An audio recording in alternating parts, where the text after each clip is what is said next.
Let's see, does this want a green screen? I'm gonna kind of preface this with, I don't really do these sort of things. Ever. I don't normally do YouTube. I'm more a streamer myself. I'm gonna be talking about my favorite band ever. And like, everyone has their favorite bands, or like the mocha they like in their coffee, or their weird collection of anime figures they like kinda hide from their mom. It's not a phase, Mom. It's my passion. And I guess this new series is about like things that stick to me. Now, obviously, when I'm talking about sticking to me, I'm not referring to the anime figures. There's a reason I don't let my mom touch those. First thing, the first video, this one, I'm gonna be making is about the band Petite League. So now Petite League has been with me now for at least 4 years of my life, and I'm like a little baby boy, so like 4 years is like kind of a fifth of my mortal life. No. A fifth, yeah. And as someone who fully envelops in Petite League's cozy little bed and tucked in by their sweet guitar distortion and lo-fi aesthetic, I guess, I think I can talk a bit about the band and what it means to me. Just a little bit, not a ton. First thing I wanted to talk about. First, starting out, they all moved together into a house that they called the Scare Dome. And they kind of, held live shows out of there and really, like, grew their sound and what they wanted. And even their, like, talents and skills and shit. So, like, that's really where Petite League became Petite League. And, like, if they ever got popular... Doubt that. That's like, would be the national fucking, this is where Petite League started, yo. 2015, they started off strong with Leaf Surfer, which is a good song.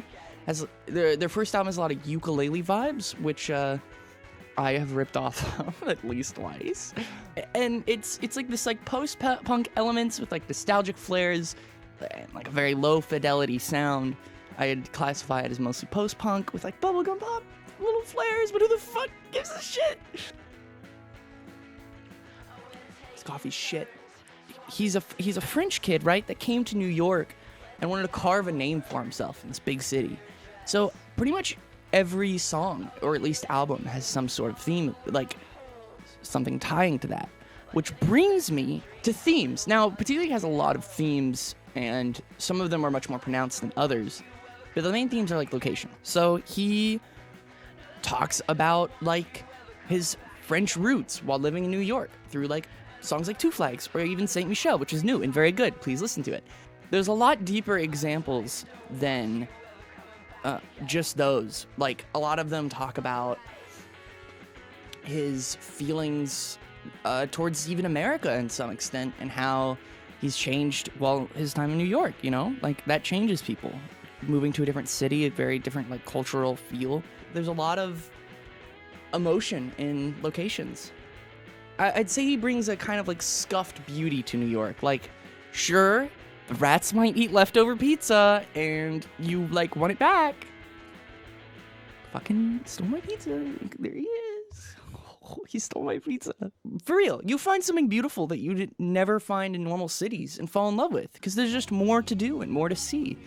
And I think that's a beautiful part of Petite League, is that he uses this element of location to bring beauty both to his songs and New York. He talks about a lot of other things too, like being under the influence, smoking, drinking, being cool. and like, I think smoking is a big part of it. It's almost like is the sound of Petite League. You could use it as a symbol, like a symbolism is like it isn't what the guitar is supposed to sound like, but it still feels good. Like smoking. But sometimes you want to do some drinky slurp, and I won't judge him for that. A lot of things he talks about are moving past things, finding new things. I'm on a lot of caffeine, and I've had no food. That's my point. Another thing that correlates to is love, and loving your city, loving smoking, loving hot chicks. And it's all types of love. It's not just like get nasty in a cold room, going on benders and shit. Love of your home, love of that fucking rat that keeps showing up in my kitchen and wanting more pizza. Petite League may talk about doing sick tricks through the rapture, but it's really drenched in this thick layer of love for your town and not the police. Cool, yeah, I'm sure Future Me will do something like that. You can even feel the love of what they're making. It's not perfect. No Petite League album is perfect. Let me fucking tell you, there's issues. But if you love what you're doing, I think you can overlook issues. Like, I love this video, but I bet this green screen is barely working right now, and I'm probably gonna have to re-record this. Yeah. And when it comes to music, you can kind of miss that love. Not, sure, motorcycle. People love their, like, can put love into music, even if they're big artists. Like, I'm not gonna doubt Ariana Grande doesn't love her music.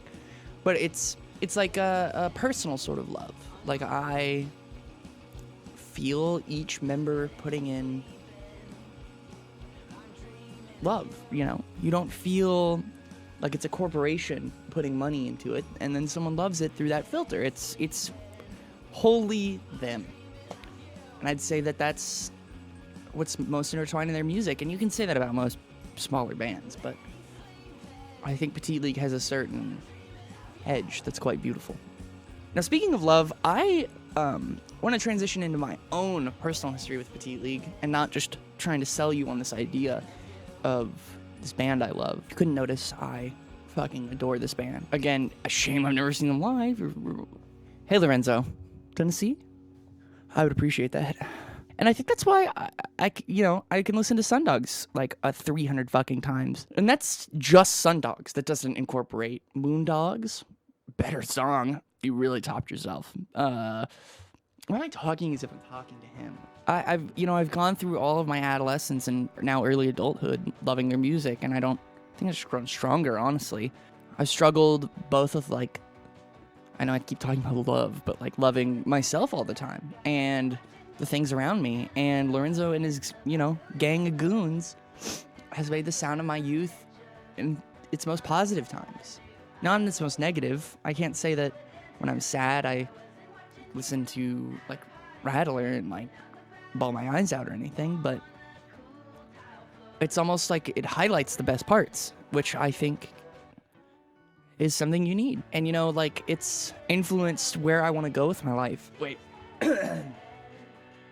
It's influenced where I want to go with my life and what I want to do. I don't think without Petite League I'd be making music. Even if I am making music, definitely not the type of music I have been making, that's for sure. There's another me out in an alternate universe with, like, I don't know, really into, like, Sylvan Esso. Not to, like, hate on Sylvan Esso. I just want you to know that when that awkward 16-year-old spun that vinyl of Rips One into the night at 2 a.m., when he was stressed out from some stupid fucking drama or a breakup. God damn it. Brooklyn? What the fuck? Why did you break up with me? I'd like them and everyone to know that I think they made my saddest moments a little happier and my happier moments a little even more happy. I don't think you should pass up on Petite League either. Why? Because even if you don't like it, I think it's worth it to give it a shot. Look into some smaller bands. Check out their Bandcamp. I'll put it in the description. You think I won't? I will. This is the time to get into it and say, I was there before the hype, and that I grew a beard, and I only drink my coffee black because milk and sugar ruin the natural flavor of the coffee bean, and you don't feel the little grimy hands of the like local cafe worker that made it. I guess that's all I have to say. So, hit a home run, sprint to home base, smoke some ciggies with a hot girl, and listen to some goddamn Petite League. I just want to say thank you for watching. I don't know how many people are going to watch this. I doubt many. Probably not even to this point. But this may never see the light of day. At least this take. I appreciate you. And,